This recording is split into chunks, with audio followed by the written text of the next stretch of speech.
Prito po tayo ng manok. Habang nagpiprito, shot po tayo ng Red Horse. Okay po? Ito na po siya.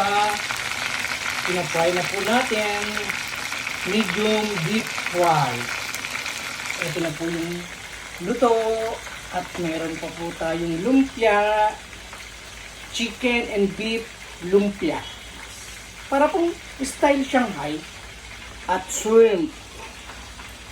Okay po? Yan. At habang nagpiprito, tagay po tayo ng isang Red Horse.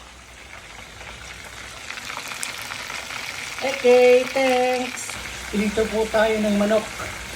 Habang nagpiprito, shot po tayo ng Red Horse. Okay po? Ito na po siya. Pinafry na po natin. Medium